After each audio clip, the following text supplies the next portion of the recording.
So we got breaking news, KB. This happened last night. All right. I want to bring it up to make sure I don't butcher this. But we have the quarterback from UNLV. He is out Right, for the right. season, despite the 3-0 start. And they're claiming that is because of NIL. Now, learning some more about this young man, he transferred from Holy Cross. He was promised 100K for NIL to transfer to UNLV. He has been balling. They beat Kansas and they beat another team. I can't remember the other team, but he was promised 100K. He only received 3,000. I also read, I don't know if it's true, this is just reports, that he also went to the coach before and the coach said, we don't have the money. What are your thoughts about this situation, bro? We kind of touched on this a little bit about the recruiting process, man, and it's crazy because it happened overnight. And going into that recruiting process again, they tell you all this stuff to get you there, and it's good to ask these questions. That's why I say NIL is a good thing, but NIL is also a bad thing because you're making a lot of decisions as a 17-year-old, 18-year-old, as a kid, pretty much Mhm. about business that you don't understand, your parents don't understand, nobody around you understand, nobody can help you with it because nobody went through this. This Yep. is this is like first generation type stuff. So to be promised that type of money to go play and you balling and you where's the other 97,000 at? You know what I'm saying? At least No, but this half. causes right, you know what I mean? Like this causes a big problem because bro, like how many other kids out there like that? And if he got the courage to stand up there, how many other kids go not, you know what I'm saying, not play? You know what I mean? Um, it's crazy, man. It's I think the amateur sports, man, I'm all for getting paid, but amateur sports, man, I think it's gonna hurt it. It's gonna hurt the sport, man, because you're getting a lot of guys who ain't playing for the love of the game. You know what I'm True. saying? Like you ain't playing for the love of the game. True. So I mean, that thing could go so many different ways. I got so many thoughts about that. I mean, well, how do you feel like a situation like that is gonna how do you feel like that situation should play out? So my thoughts about the situation is I think if this wasn't football and this was a business or a job, a company, we wouldn't question this at all. Yeah, At yeah. all. But because you want to scrutinize something that once again, we talked about it. Football is business. Hmm. He's doing a Yeah, move best for his company. His company is yeah, himself. And yeah, he's doing the best move, you want to say he's quitting on his team. Now, if I was his teammate, I would even see it like that. I'll see it the same way. And then another thing, and we talked about it before too, is leverage. He has the leverage. They're 3-0. yeah. 3-0. Yeah, that's He's huge. part of that. He's part of that. Yeah, I'm pretty sure this is not the first time this conversation has come up. yeah. And if the reports are true saying that he did, don't know. Just all I can go is the report. Don't really know the situation like that. But he went to the coach prior to making this announcement, and they said we don't have it. Yeah. Man, leverage. He has all the leverage now. The thing is, if they went out and things like that, he kind of loses leverage. But Yeah. only time will They tell. winning. Exactly. Yeah. Only time They will winning. tell. So yeah. So he has all the leverage. He has all the pull right now. And honestly, I truly know this is happening to other players because I have Absolutely. I have coaches who talk about like, man, kids not even getting their full amount. And they don't even realize it. Like kids will sign like 500,000 and not realize they don't get the money until they actually come on the campus. So they like, Yeah. oh, when you sign 500,000, you think you're gonna get some right there.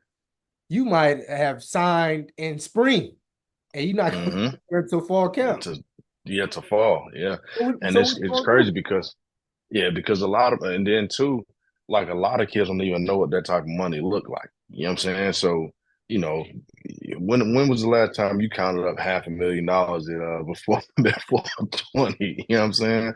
So it's just like I think it's a snowball effect. You know what I mean? Because although he's a first person, you know, like you said, it ain't this ain't the first time it's happened, but this ain't gonna be the first time that somebody not is gonna opt not to play. You know what I mean? And then also too is like it's gonna open up a can of worms to where let's say you get somebody come out next year, or let's say somebody jump in the transfer portal going into next year.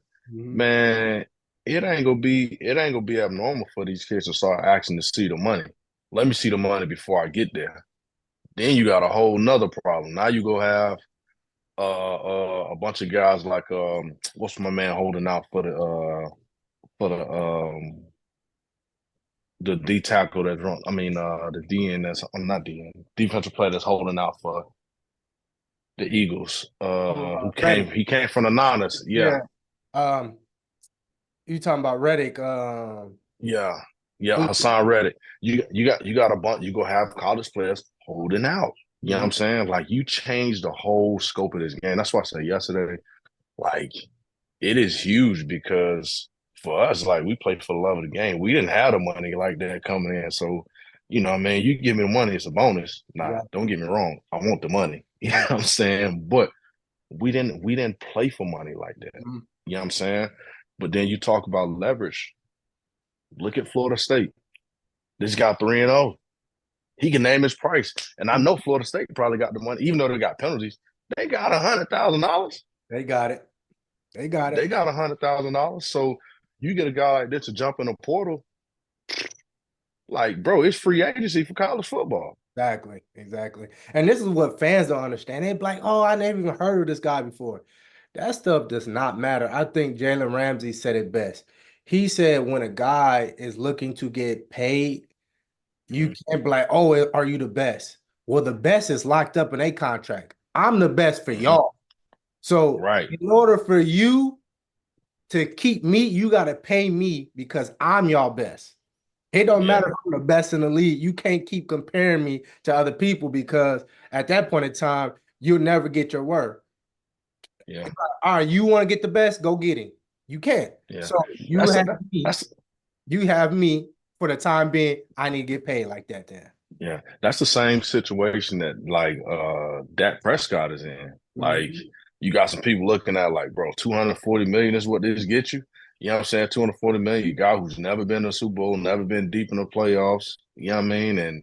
And most times he don't make the playoffs, and this is what he get. But at the time that he's signing his contract, there ain't nobody else available that's Nope. best. Nope. So you got to set the market. Same thing with Brandon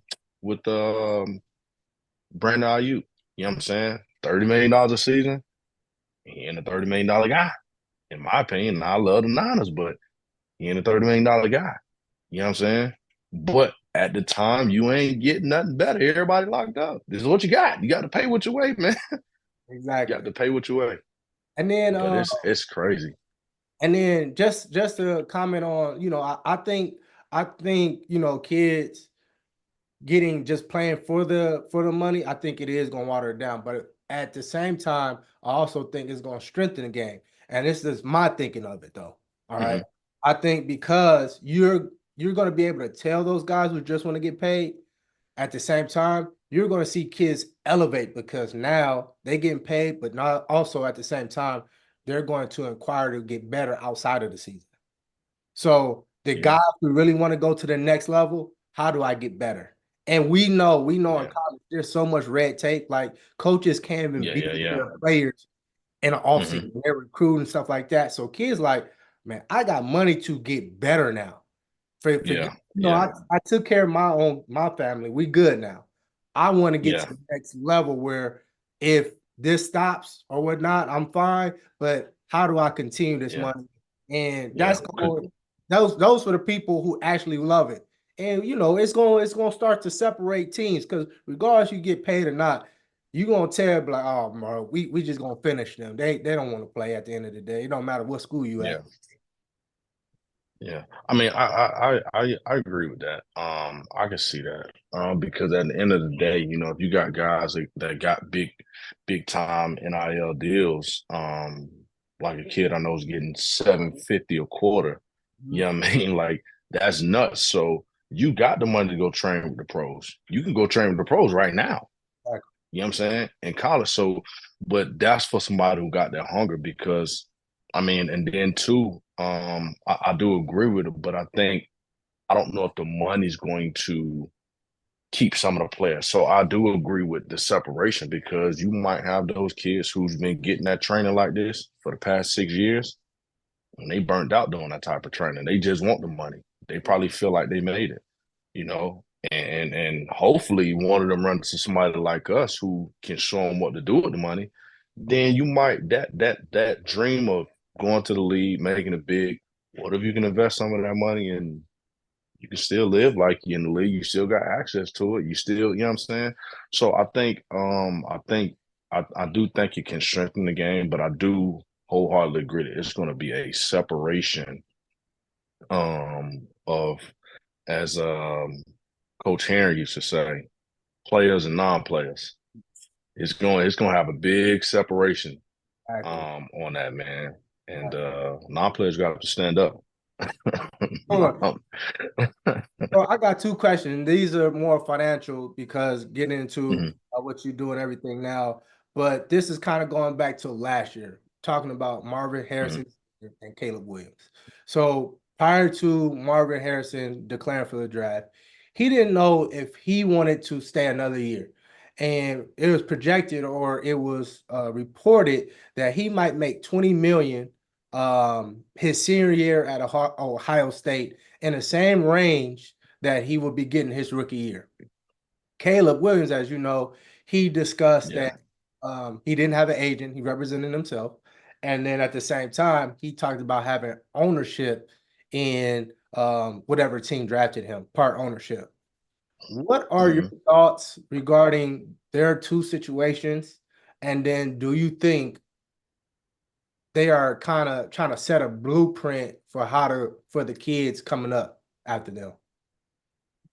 Um, with Marvin Harrison's situation, I think again, this is a first generation thing to where these kids are now receiving big time NIL money like that and then going to the league because, you know, I mean, NIL has what been around 2, 3 years, Mhm. if so, 2, 3 years. So I don't think it was ever in the millions like that. You know what I mean? So now that it's in the millions, I think Marvin Harrison is setting the blueprint to that because again, like you if you can go and have another year and make 20 million, you know what I mean? I think that money, I don't really know the ins and outs, but I think that 20 million is probably more guaranteed than it would be going to the league because at the end of the day, your scholarship ain't based off if you get hurt or nothing like that. They still owe what they owe, you know. So I think at the same time, it's like if you can go and get 20 million, hey, yeah, I want to make the league, but that's still league money. You know what I mean? It's still league money. Then guess what? I'm still be highly wanted when I get to the league. So guess what? Now I can pretty much double up. You know what I'm saying? I'm just delaying it a little bit. You know what I Exactly. mean? I think Caleb Williams had the right idea of just about getting ownership, not having an agent represent him, just to cut the cost. You know what I'm saying? I think somebody on his team probably understood some finances. Mhm. Um, and I think they tried to do it to where he can see more money, which I'm never knocking that. I think the way he went about it, the league wasn't going to kind of let that unfold under their watch because of the way he tried to mitigate taxes. You know Mhm. what I mean? So there's ways to do it, but you can't do it that way because if you do it that way, you know, it's gonna open up a whole can of worms. And that's just think about it. You got the NFL allowing a player who just got several $1 millions to mitigate taxes. So now what happens to everybody else coming down the line? Now you gonna have a whole league that generate billions of dollars of players who mitigating taxes to pay the government. Uncle Sam ain't never gonna have that. You know Never. what I mean? So And that's part of why, it kind of ties into what Lamar Jackson was going through year before last, when he was going through the whole thing about the contract with the Baltimore Ravens because he wanted so much and he didn't have an agent representing him. So that opened up a can of worms. And now you're starting to see it happen more and more and more. So those situations, man, those are very unique situations, but it's good that people understand both sides of the spectrum because moving forward, I mean, I think it's going to be a lot of kids that do it, especially the more and more that people get guys like us involved with these kids. And then also, too, guys like Marvin Harris, you got to make a tough decision. I think if it's me, understanding what I know now, I'm probably taking the 20 million another year in college and I'm gonna stack that and I'm gonna go ahead and go out first round, maybe first pick, next draft, and then who knows? The wide receiver market high. You know what I mean? The game is geared towards wide receivers now. I'm going. It ain't no doubt in my mind. I'm going. Man, So I mean, I think, bro, those are two very unique situations. Start with Marvin Harrison. First of all, his dad is a Hall of Famer, so really he don't need right, he don't need the money. right. But at the same time, and people don't understand this, playing professional football, it don't matter what level you play it at, it is stressful. And if you Yeah, do not produce, there is no guarantee because they can still cut you. It don't matter if you a first round, second round. Now they gonna hold you on for a little longer because they invest a little yeah, more yeah. money. But Right, right. you are still not obligated to make the team. This is what people need to understand. hmm So Yeah. I'm a 17, between 17, 20-year-old, and you telling me I can do what I love to do stress-free and get paid $20 million, I'm staying in I'm that. there all day, I'm bro. staying as long as I possibly can. Yeah, yeah. Because, because at that time, you can get paid through your corporation. hmm This is Yeah, yeah, this is what yeah. people. So the exact thing that Caleb Williams was trying to do from the NFL, you can do through the In NCAA. college. So, Yeah. so you actually gonna make more money in college if you set hmm up correctly, if you know what you're doing, if you talk to Yeah. people like us, and then you is living a stress free, and then you probably ain't taking no classes at all. I Yeah. mean, he would have. No, no, you ain't taking, especially going to no schools like that that's paying you that type of them Yeah. schools ain't you ain't going to class, you chilling. You So, chilling. like you said, And now you might be able to pay your tutors on the side. man, what you paying everybody? Hey man, do this, do that. What's So what's what's $1,000 when you got that type of money? Nothing. nothing. So that situation is very unique for Marvin Harrison Jr. I think the Mhm. situation, and people called me crazy when he said that when Caleb Williams did all that he did. I said it was smart. Now, if and we know I knew this that the owners would not give him, no part of ownership. They want this is a membership business. All right. There's a certain reason why they have to vote people in and out. But I said once again, it comes down to leverage. The NFL, and people don't realize this, the NFL owners don't necessarily care if their team is winning or not. They make money as a No. if you come in Yes. Super Bowl to the person come butt naked. It don't matter. The owners make money. This is what the fans don't Yeah. make. All right. Yeah. Oh, Hand over fist. exactly. So it don't matter what market you're in. So not only does the Bears win because he has a lot of people who know who he is, comes off the Heisman, he has all this notoriety. The NFL wins because this brings more viewership every time he plays. He's already Yeah. been To that specific team. exactly. hmm So those TV contracts. Yeah. which is so their NFL is making money. And I was saying hmm this, I'll tell my boys, Caleb Williams, if they don't want to do that, he should either return or he should go overseas and play. And that's like, you crazy, he can get hurt. I said, mind you, this is going to set the precedent for other people to come with leverage. We haven't seen anybody with this type of leverage that you was like, Yeah. oh, he's a generational quarterback. There's been Yeah. players, and you be like, oh, I don't know if he's gonna go number one. there was nobody doubting if he was going to go number one or not. Like everybody Yeah. knew that that was the case Yeah. based Yeah. off what he did in college. But if they like, oh, you want me, but you're not going to give me these things, I just go somewhere else. What this does, you now lose money. And because you be like, oh, they just going to get another person. That's true. They're not going to make as much money though. You got to understand Mm-hmm. nobody's going to bring more. If Caleb don't go to the NFL, who you will now push as a young person? Who's the next person you gonna be like, oh, this is the number one guy, this and that? Nobody, I guess. Nobody. You know what I mean? No, nobody. Unless you unless you pull up that guy from Florida State. We know they don't want him right now. Exactly. So Yeah. I thought he had so much leverage, and I will never get mad for him choosing. But what is it going to take for players to understand their power and their leverage? Like, let's say he went overseas, he's not going to get the same amount of money. He's going to get ownership though, part ownership. Yeah. He would definitely get ownership. And then with his name and likeness, if he's like that, I don't mean to cut you off, but Yeah, it made me think about just like the PGA with the guys from Dubai coming over. Them boys from Dubai got money and they offering people billions, several $100 million to show up, just to show up. So if he had that type of height, he probably could have changed the precedence, or changed the table, for some other form of football, not other form of football, but some other table of football, like Canadian football. You know what I'm saying? Like, what if they would have partnered up? Because I'm pretty sure it's ownership over there, but they don't make as much as the NFL. You know true. what I mean? So you get somebody like that to go over there and be like, nah, I'll just go to Canada and play. Oh man. Oh, you just changed the whole thing. Because guess what? You get somebody like them people from the Emirates to come back and back them, they money is endless. What they say, Exactly. no limit.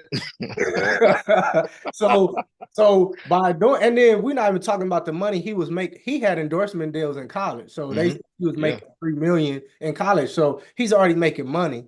So it's like people be thinking about. We talked about it too.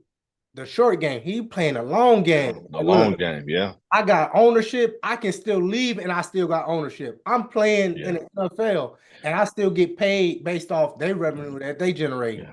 on top of the Yeah. revenue that I still got with endorsements. Yeah. This money still coming in. You just can't dictate how you gonna pay me though. Yeah. And And you know now, the crazy thing. I'm sorry, go ahead. and then now, and then we. I don't want to go too much because NFL is a monopoly, but Yeah. at one point in time, there was multiple leagues, and this is what dudes did when their contracts were Yeah. not right for the NFL. They went to another league. Yeah. They played in Yeah. Yeah. Yeah. USFL UFL, USFL. and You got had paid. mhm, So yeah. it's not, but you don't have competition, nobody bidding for you. It's only one person. Mhm, That's what we yeah. not understanding as well. Yeah. And I mean the good thing about his situation that I will say, although I think that he better tighten up, is that just based off the way he came into the league conducting business, he understood, and you can tell he had somebody with financial literacy on his side, and his team was put together well because the whole LLC thing, like you said, you can run that game in college. So he saw the benefits of that in college. When you get to the NFL, it's a whole nother beast. There's nothing bigger than, other than Secret Service and the government, that's bigger than the NFL, when it comes to, you know, finding loopholes. So, um, that just wasn't going to fly. But I do give him, a ton of credit for understanding that he is his business, that he has more rights than what he thought he had. You know what I mean? And he understands that how the money works. You know what I mean? And like you said, he's playing a long game. Like a lot of dudes play the short game. You know what I mean?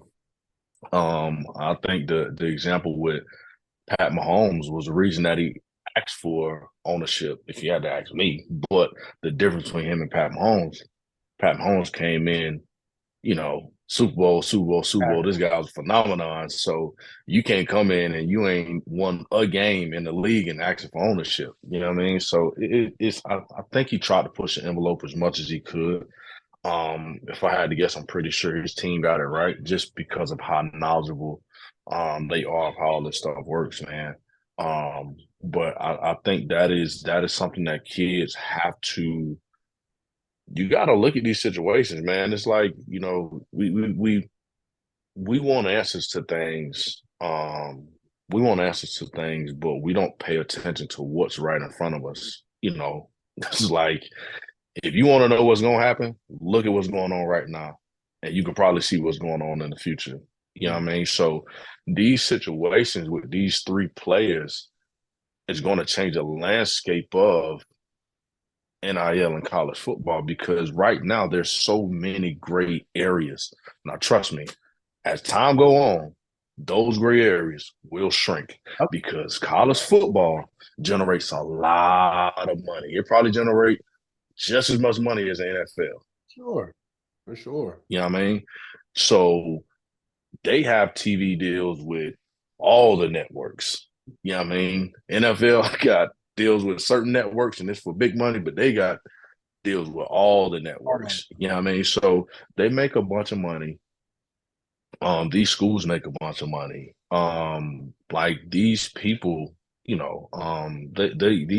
gray areas are going to shrink. So especially for guys who coming out the next 2 to 3 years, like it's pretty much wide open. You got to be on top of your game and have some people in your ear the right way so you can maneuver through this thing the right way and be set up for the long haul, man. Okay. But yeah, man. So, bro, I got final question, man. Don't want to hold you up too much longer, but we can talk forever about this situation. I'm telling you. So, financial professional now, bro. I'm Mhm. pretty sure you've been in other places. What made you make the transition into this career, and then why is it so important? Not, of course, we're talking about for young men as far as college football, but in general for people to Mhm. their finances and sit down with a person like you and myself. Um, Me getting into this business, man, the reason I got into this business, so I was in the car business for like 10 years. And I was a finance director. And again, I controlled pretty much all the money that came into the dealership from the sale of cars. So that was my job, was to control the money and make money. So um being in the car business, hey, I know a lot of people don't really think, and I know that it's changing right now just with rates and stuff like that, but that was the only business at the time that you could make money like the league. You know what I mean? What league minimum at that time was like what, 250. You know what I mean? So at that time you could come in, no experience at all, go in there, hustle out, and make a bunch of money. So you can make good money in that business. So yeah, I was making the money, but I wasn't getting the time. You know what I mean? And again, the younger I was, it didn't really matter. But when you start having kids and you start gaining responsibility as you're going through life, what happens is you find out that, that time is important, you know. And my son he just turned 6. So when he was getting up in age, and I'm like, he's getting that age where it's time to play T-ball and, start participating in sports, man. I was just like, I can't be working 14 hours a day, 6 days a week. I'm gonna miss everything, and that's just not something I want to do. And I had a lady come into my office, and she was trying to get me to um, sell life insurance with Primerica, and I blew her off for like 8 months. And one day they was playing with my money at work, and I'm just like, you know what? You're not gonna beat me. I track the money. I know how much money it is here. You know what I mean? So I had enough, man, and I went head on and I got my insurance license. I started doing that part time, and based off all the information that I was studying when I was getting my insurance license, I was just like, wait a minute, what's going on here? You know what I mean? Like it's a lot of little things that can be that's game changing in this material, you know. So um I went through it, got the license, signed up with them, and um once I got on full time, I was probably with them for maybe 3 weeks. And everything I learned that I felt was game changing, they didn't offer. So I'm just like, yeah, no, this ain't. I'm really not helping people, you know. Um, and then me personally, I had life insurance through New York Life from a guy that was in the car business, and he came by the job just doing his thing, making his rounds. And we were sitting out talking. I said, "Hey, man, I got my insurance license." He's like, "Man, you know, we would have paid for it, did all that stuff for you. Just have a sit down, come talk to us, see if it fits." So I sat down, and I'm just sitting there, and I'm looking at the career opportunity, and I go through the career opportunity with them, and I'm just like, I should have been doing this 10 years ago, Mhm. you know? So I signed up and I went full time last September. I had been doing it part time for probably about 6 months before then. But last September I went full time, and the amount of stuff that I learned on where to put money, how to multiply money, like bro, it's game changing. It is game changing. And for me, I knew at that time, once like, you know how people talk about the Bible and they're like, oh, once I seen the blessing or once I seen God's word, it was just, I can't go away from. Once I seen it, I can't unsee it. Yep. Once I see it, I can't unsee it. So for me, it changed the whole way that I started thinking. It changed the whole landscape of things because now I understand how people with money who we see every day who don't, they don't got on the designer stuff that we like to get. They don't drive the fancy cars that we like to drive. But I tell you what, if you got to ask them to go get $400,000, I guarantee they can go get $400,000 without blinking their eye. You know what I mean? And once I saw that, I was just like, this is my new career. I don't care how hard it is to get started. I don't care about none of that. This is where I'm at. Um, and then that's when I talked to somebody and they was like, man, Ike out there in Cali, he's doing the same thing. I said, what? So, that's when we kind of linked up and yeah, man, it's game changing, man. I think it's very important that we learn financial literacy. Um, especially in our community. It's tough. It's tough.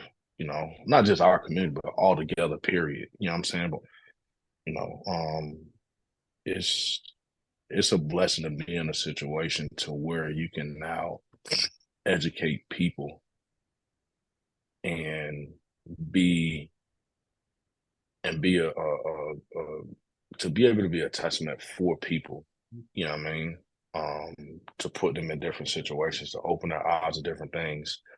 Um, this industry is great, and I think that not only is it great, but is I say it's great because again, you're doing your due diligence for people, especially like kids Mm-hmm. who don't know, because the information we got, it's hard for us because a lot of information they probably won't allow us. If we just told people what we did, they're probably not going to allow us to just come in and have seminars and do all these different things with kids because of what we know. You know what I mean? So, um, man, I can go on for 2 hours talking about this, man. But I'm gonna let you kind of stir this thing back where it go, man, because you probably got a few more questions that based on something I said, man. So I'm gonna let you. Nah, yeah. I think like you said, is this has stuck with me ever since I heard it. It says a good man leaves an inheritance for his children's children. Yeah. Hmm. You know, a lot of people. they don't see how they can do that all the time. But like you said, the education, there's ways to do it, and then there's ways to do it for yourself. But we as blacks, and then of course a lot of people, it's not just blacks though in general, we don't know, and we don't know who to trust to talk about this information. We always think somebody getting Mhm. know just because what they have Yeah, done to us. yeah, history. Yeah. So I think this is a very rewarding career. I wish I would have knew about this 10 years ago. I would have been did this. Like you said, it doesn't matter how much it takes to get it started, but once you get in a groove, and what's more satisfying than anything is people are saying like thank you. Like I appreciate you taking time Yeah. out and teaching me. Because it has nothing to do with them getting something from you or whatnot, because people want to be educated more than anything. Hmm. Um, Right. and if they feel like they can trust you, and I find it more awesome when I talk to former teammates who I play with professionally. They be like, Ernest, oh, this what you doing? Bingo. Like as soon as I'm gonna talk to you. Like I've been having people trying to reach out to me for years. I don't trust them at all. And it Right. also shows that what kind of person that you are as the individual, because it says, in the Bible, your name is more important than silver and gold. So if you carry yourself correctly in this industry and have, know how to move and communicate with people, and then know actually what you're doing, man, sky's the limit for this industry. I believe more young people should get in the industry, for Hmm. family, educate their families. Like it should be a point in time, and I keep hearing this, and I was saying this prior though.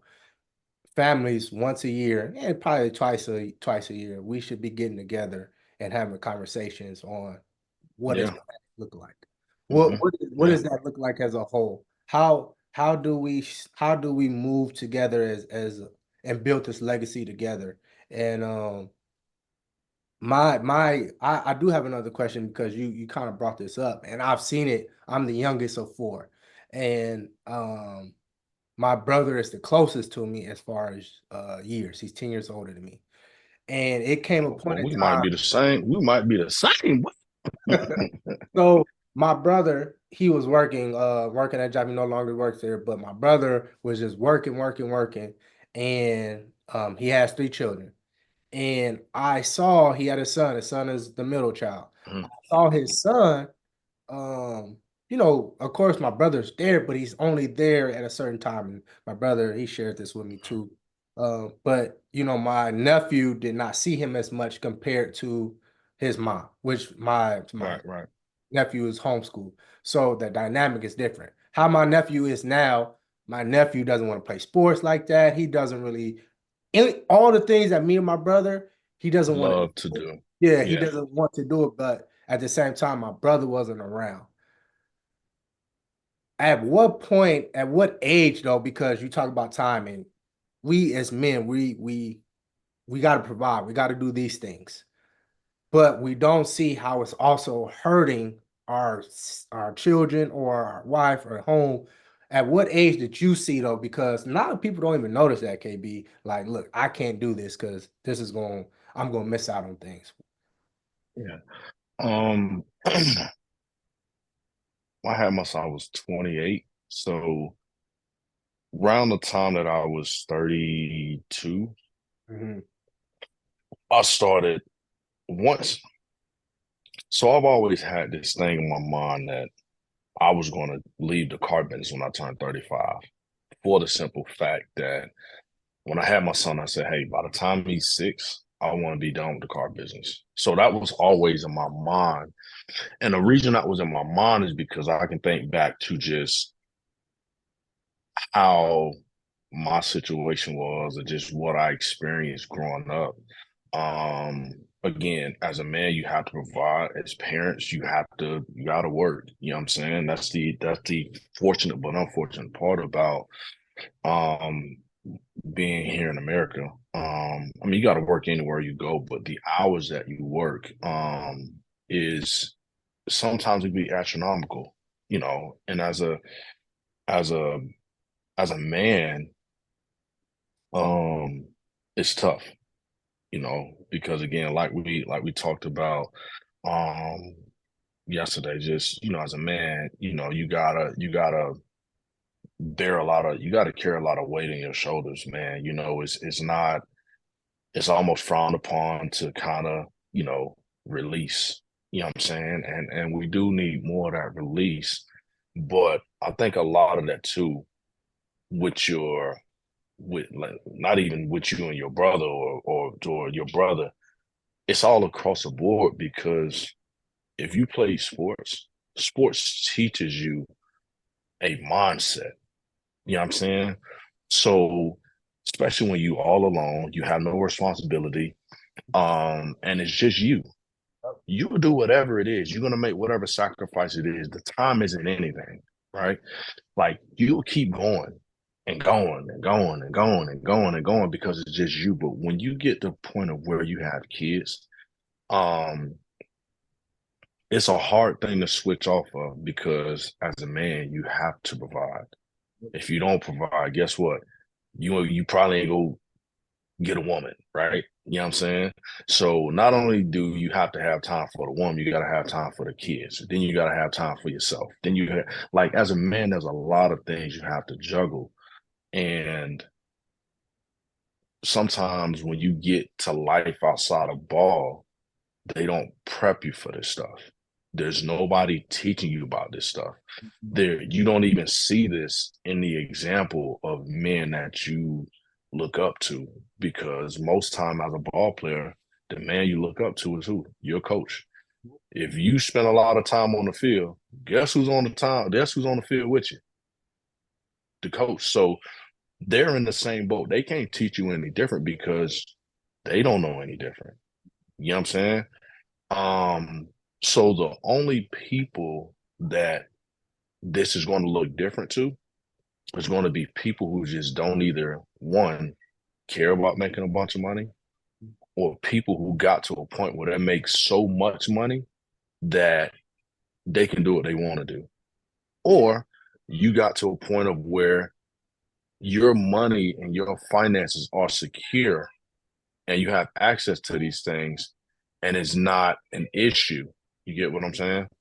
Mhm. So those are three different type of situations where it's easier to recognize that, hey, I need to spend time with my kid. You know what I mean? So, and I don't know you guys a situation like that, but for most people, I mean, your dad's probably not there. You know what I'm saying? So it's kind of what you see. It's kind of what you see. And unless you get that thing in your mind of like, hey, I don't want to be that person. I want to do something different for my kids. Then you're really going to focus on that. Mhm. You know what I mean? No, for sure. Man, this is my last question because we talk about our industry and it's a great career, but Mm-hmm. I don't think it's talked about what are the pitfalls that people normally run into. And we're gonna be honest because honestly, it's a lot of people who start out, they don't finish though. They don't finish. So, what are the things that you see in our career that, if people were to get in, a young man or a young woman, they want to start a career as a financial professional, what are some pitfalls or some advice that you can share to help them along the way? Oh man, I can give a lot about this topic, man. First and foremost, I think that we need a lot more younger people in this industry. Um, and I'm gonna be frank, just people of color, Mm-hmm. people of just our people in this industry, right? Not that it's because um it's not good for anybody, but in our community, statistics show that we are the least educated on it, right? So I think that one, we need more people in this industry. Two, I think that with this industry, um, not even with this industry, just in general, college isn't what it used to be. So college in the 70s, the 80s, maybe the 90s, maybe early 2000s. If you went to college and you had a degree, right, it carried a lot of weight, right? College degrees don't carry a lot of weight anymore. They don't. So although they don't carry a lot of weight, what happens is you still have a bunch of people who think that, hey, I need to go get these degrees. I need to go get this. I need to go do this. I want to go study this. I want to go study this. I would say 75 to 80% of people who study something in college don't do anything in that career, right? And now you've gotten a debt for a bunch of stuff that you're not going to utilize. So you pretty much went to school to finance an experience, to go have fun, to learn about your capabilities as a human. You learn about yourself in college. And it's crazy. I told my nephew this, and my brother looked at me, was like, "Man, don't tell him that, man." I'm like, "No, this it's the truth." You know what I mean? College, when you go to college, although education is important, the most important thing is building relationships, learning how to build relationships, learning how to network, not just being taught to a certain group of people, right? And also, too, learning your capabilities, because when you get to college, you got that paper due at 11:59 and you want to go party, you're going to find a way to go get that done. You know what I'm saying? You're going to figure out that, hey, maybe I don't need 8 hours of sleep. Maybe I can get with 2 hours, 3 hours, and I'm good to go for, you know what I'm saying? I can push through. You know what I'm saying? You learn your capabilities. You learn that, hey, I work best with music. I don't work best with music, or I can focus this time of day. You know what I'm saying? You figure out a lot of different things about yourself. And that's what college is for, in my opinion. All right. Now, going back to the industry, the reason I said all that is because although this industry is it can be very lucrative, it can be very informative, it can be you can be a blessing to so many different people. In this industry, you don't even need a degree to get started in this. So for a kid who just, hey, I don't necessarily want to go to college, because a lot of kids are at that point now. You can The world is like NIL. You can make money doing YouTube. You can make so much money doing everything else other than going to college, and they're going to make more than what some of those people are making, right?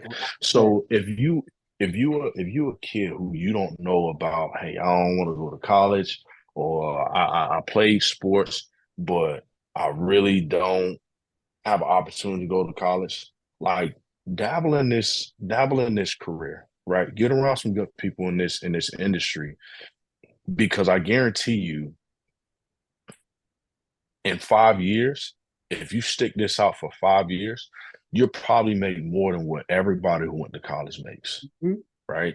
Um, so to answer the question about the pitfalls of this um industry, I think honestly for me, and in the year that I've been doing this, man, I've reached some things that a lot of people would say is kind of next to impossible to do. I've completed some of those things. Um, and a lot of it is just from what sports has instilled in me, right? So the pitfalls of this is that, one, not changing the pitfalls of this is changing who. Now I'm gonna say this, and I'm gonna try to be very careful about this, knowing who, because I think this industry, it can turn you away from people, right? But changing your surroundings to be in different environments, you know what I mean, around different group of people. So when I talk about college and just learning how to network with multiple different groups of people, trying to do that in this career can be a pitfall, because you have to go into these relationships and these situations cold. You don't have like a person to introduce you or know, you know, so you don't have influence in those places. right? So that can start off slow. When you start with what we call a warm market, just your family and friends, if you're coming into this and they know that you have no knowledge of this, going into this, they're not going to listen to you, right? Your family and friends is going to be the hardest people to deal with because one, you just coming into this, they're automatically playing a waiting game. They want to see how well you doing this. They want to see how long you stick with this, before they allow you to uncover some things. Because half the time they don't want you knowing what they really got anyway. They don't want you to know what they got going on with them health wise. They don't want you to know all that stuff because, especially us as people of color, man, we are so private about everything when it shouldn't be that way, right? Um, but so when you're young and you coming out into this thing, for us, we're in our 30s. So, we might know a little bit of something. You know what I'm saying? We got a little bit of saving grace. Coming into this too, if you're young, what happens is people start looking at how old you are. You 22 years old. I ain't listening to you. Exactly. What old people? I got draws older than you. You know what I'm saying? So you run into that situation, but what happens is you have to learn how to connect with everybody. You know what I mean? Now I can only speak for our company, but our company does a good job of giving you different things to connect to different people to where they have no choice but to kind of have a conversation with you if you open up the right way. Um, the other thing that is a pitfall in this thing is discipline, right? So the discipline to be able to get your butt up, do what you got to do, make your money, make your calls, go see who you need to see, because this is not something to where people are coming to you. You got to go find people. You know what I mean? So if you're an introvert, you gonna have to switch. You got to switch it up. You know what I mean? You got to switch it up. You have to be super, super duper self-motivated to get into this industry. Um, no, and really you don't, because there's some people who some companies help out with some of that stuff, but for the most part, you do have to be self-driven because it's only on you, you know. If you don't have anybody out on you, hey, where you at? You know what I mean? Like, it ain't like your typical job. You want to take an 8 hour break, go take an 8 hour break. You know what I mean? But when it's time to pay that bill, don't be looking. Remember, you took the 8 hour break. You know what I'm saying? So it's a little different. And then also too, understanding that what 100% commission job is versus an hourly or salary job, because again, just from history, people always say, hey man, get you a good paying job. Oh, what's a good paying job? People always say, oh well, you get a salary paying job. So everybody always look at this like they know it's a good career. First thing, what's the salary pay? Well, there is no salary. You know what I mean? Understand the difference between what an hourly person does, a salary person, and a commission person. Hourly person, hey, you can get all overtime you want. Oh, you We'll even pay you more. We get all overtime you want, right? Work till you drop. You know what I mean? A salary person, hey, you got a little more value, but a salary person ain't getting paid overtime. You know what I'm saying? But in this time that I got you slotted to work, you gonna work. A commission person, it's all on you. You get out what you put in. You know what I'm saying? But understanding too that people who are commission based are some of the highest paid people in the world. You know what I mean? Um, so this industry, man, is good. You start piecing together economics, period, you know, because And I know as an athlete, you know, people don't really look at these things. We kind of see these things and we think nothing of it. Not even as an athlete, but just in for people in general, like they'll look at, they'll see, oh, Warren Buffett moved almost $1.5 billion. Well, he moved $1.5 billion within the last month. People look at that, so, oh, okay, Warren Buffett moved money. I mean, You know what I mean? No big deal. His right hand man just moved half a billion dollars. Oh, no big deal. He good. He got money. All right, cool. You know, for you and I, we look at that like, whoa, whoa, whoa, whoa. What's that little meme where they got your boy like, hey, hey, there it is. Like, we look at these things different. You know what I mean? Like, once we see that something's coming down the pipe, we're able to educate people on what's coming down the pipe. You know what I mean? Like, people talk about, and I'm not gonna get into it, but people talk about this election. For us, people just think, hey, you work for New York Life, your life insurance. No, we're not just life insurance. We're full holistic planners. So we have to understand every facet of what's going on. Like we we got to understand what's going on and how, if one person wins, how it affects us. If the other person wins, how it affects us. Right. So because at the end of the day, we are here to help people multiply money, and we got to understand how to do it in whatever economy or what's going on economically. You know what I'm saying? We have to be able to achieve that in any situation. So we pay attention to a lot of different things. And like you said, I think that we need to have these conversations with family and stuff more, twice a year, just to figure out what things are. Um, this industry is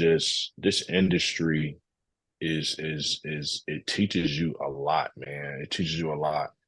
And I think that if I had to encourage any young person, man, I would tell you, get with somebody who's been doing it, man. Get up under their wing. Get up under their wing until you can flap on your own. Because the amount of stuff you're gonna learn, I promise you, will set you and your family straight. And it's crazy because I kind of hinted around it before, but 3 to 5 years is what this business is set up on. If you can grind it out for 3 to 5 years, which, let's call it a season in college. I mean, your college career. You grind it out for your college career. I promise you, the longer you're in this business, the less you work. mm-hmm. The less you work. The more money you make, the less you work. There is nothing else in this world that's gonna operate like that. Love that. You know what I mean? So it's very, I think it's very important that we do get more people in this industry. Um for me, I like gearing my business towards um people in my culture. Um and the reason is because we don't have the knowledge. Now I'll be upfront and honest. It is a challenge. It's one of the biggest challenges I've had, trying to educate our people, because we glorify everything else that is not important. You know what I mean? Like, to put it like this, I did it was probably about a year ago. I did a policy on a lady. She was probably 40. I told her what I did. She asked me for policy, to sit down with her, got her straight, showed her policy, got her a term and a whole life, just to build on. And um she went to paying it. I mean, she don't got any kids or nothing like that. So she had a good amount of extra income that she could use. So she agreed to, let's call it, $250, right? $250 a month she wanted to put towards that. And then lady was gonna go in and, do some market based stuff so it can, set her retirement straight. So we did that in, probably, let's call it, last September. Um last September. So in November, I get a call from her and she's like, hey, I know we sat down and did this, but I want to go back and I want to change the amount that I got. And I told her, I said, we can redo it, you know what I mean? But what's the reason? Well, I just got a lot of stuff going on. I need to get a car. I was like, okay, all right, you can get a car. It's whatever you want to do. I'm not gonna tell you that you're making a bad decision on this or whatnot, but that's just a mindset that our people have. So this is in November. She said, all right, well, I'll wait a month or whatever the case is. First of the year come around, she like, you know what? Like she was dodging me. Like I seen her on a regular, but she was just like dodging me and doing all this other stuff. You know what I mean? Because she didn't want me to know she stopped making her payments on her policy. But who knows first? We do. so so you don't have to try to dodge me. I already know. I just ain't saying nothing to you, right? I ain't making a big deal out of it. So she starts so this September, top year, she stopped making her payments on it. Then she goes and buys a BMW, right? Now she goes and buys a BMW and again, I was in the car business. She bought a BMW, probably 80 something thousand miles on it, paid probably 20 something grand for it, got framed. Absolutely bad deal, 100,000%. And I would pretty venture to say her rate is high as heck. So she was probably paying six some $100 a month on a car. They got 80 some thousand miles on it. Bad decision. Okay. Cool. I'm not here to judge you. It's your life. It is what it is. Okay. So now that was in January. So now this is April, Mayish. It's like May. Yeah, April, Mayish. So April, Mayish, my wife tells she said, hey, such and such just got diagnosed with cancer. What? My goodness. They think it's a game. So what happened was at that point, your policy's lapsed, it's foreclosed, you've been through this thing now, and now you have to do blood work to reinstate it. And they got to go back through medical records because you went through so long. What You happened? had $1.5 million of coverage. Guess what you can't get now? You can't get life insurance nowhere. Mm. And the sad part is she had $1 million term. That $1 million term for her was only 50 some dollars. Oh, So when I talk about dealing with our people, these are situations to where you stop paying a policy. Hey, you could have got rid of the whole life. You could have kept your term for $1 million for $50. man. So right now you're going through things right now. And granted, it's looking up, but you just put yourself in a situation where once you come through this, you can't get life insurance nowhere. It's over for you. You know what I mean? But if you would have done that, you was always insurable no matter what happened. Always, Regardless. regardless. You know what I mean? So it's things like that, man, that makes it tough for our industry. And it's like you have to keep your poise and not call us out, but sometimes you have to call us out, man. And it's situations like that is very, very unfortunate, man.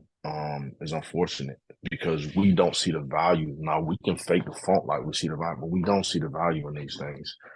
And you know, it is tragic, bro. It's Wow. tragic. Um, Man, that's it's crazy, and that made me think of one of my classmates from middle school, same age as me, passed away, had a brain aneurysm. About to get in the car, from what I know, wasn't unhealthy or anything like that.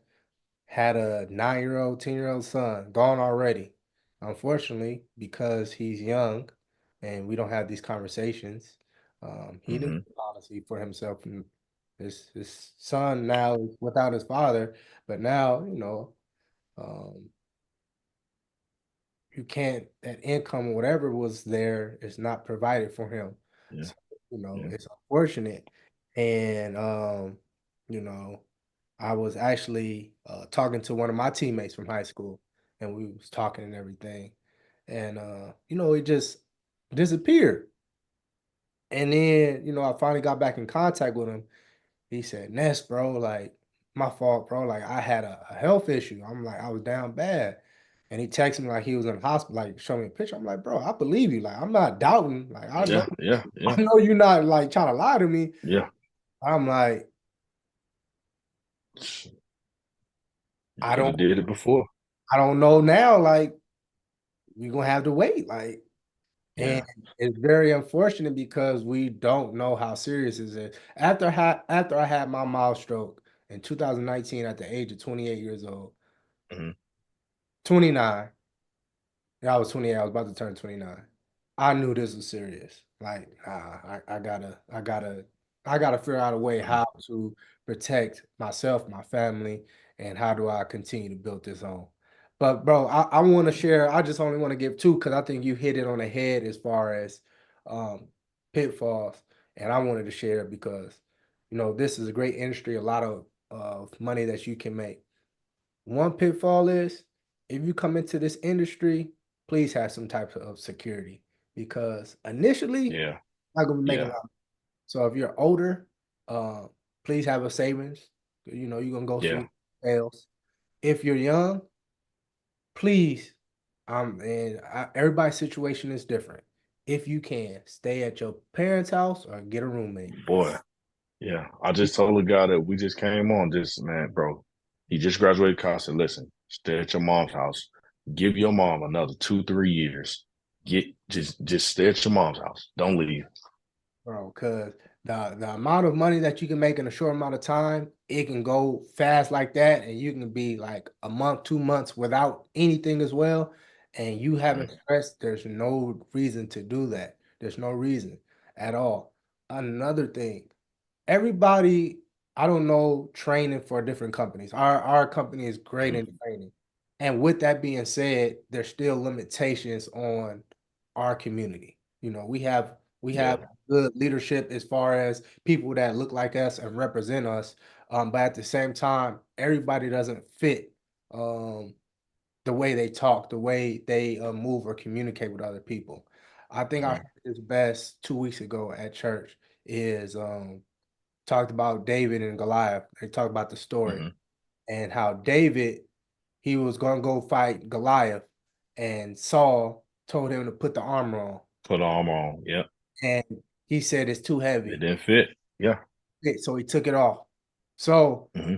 us, you're getting trained up how to do a certain way, which is, and take the training, take what you know and put yourself. But at the same time, you also got to take off that armor sometimes and do things Mm-hmm. your way where you can reach the people how they actually know it's you showing up for them and they feel it's genuine and truly see like, all right, man, I see you moving a certain way. I see you doing this and I want to support you or I see what you're trying to do. So those are my two I, things. yeah. I think that is a big thing, man. Is to be yourself. Because I mean, Ike, you know me personally. But you know how I am, man. Again, I'm a dude from Florida. You know what I mean? We live life on the edge. You know what I mean? Whatever you bout, we bout. You know what I'm saying? And I've always carried that about myself, man. And when I got into this to be have a moment of transparency. When I got into this industry, I didn't think that I would be good in this industry because I didn't look like everybody else. 95% of people in this industry. I didn't talk like 95% of people in this industry. My attitude was different from 95% of the people in this industry. I didn't dress like them or anything like that. Okay. So when I came in, I told one of the partners, who was my partner at the time, and I told him, I said, man, like, I know I can do this job, but I don't know how much this is going to affect me because I'm not like everybody else. You know what I mean? I'm not like everybody else. And I don't want to, I said, I didn't do this in the car business, and I'm not going to do it now. And I'm not going to conform to what people think I should look like or the way that I should speak. I'm going to just be me. You know Mhm. what I mean? And this was an older white dude. And he was just like, you know, you got to do what works best for you. Um, in this particular company, like I said, I can't speak for any other company, but he was just like, listen, man, the only thing that we care about is obviously how much you do because that's how we get paid. And if you can get to whoever you can get to by being who you are, then go do that. Everybody is different. And I respected that. And it got to the point to now. So I came in on a short end. So we have counsel and all this other stuff that we have, which to hit a counsel agent for us is like a staple within our company, right? This means you're kind of on the right path. You kind of got to figure it out. So I was able to hit counsel. And the fact that I was able to put up so much money, um, everybody in the office looks at me a different way, right? Because one, I'm black. Two, um, I'm not registered. Three, I lead my GO in case rate. Mhm. So I have more cases than anybody in the office. Um, and what I found was as I was going through this since I've been here, people are trying to find people like me. So they're going trying to recruit people from the car business, right?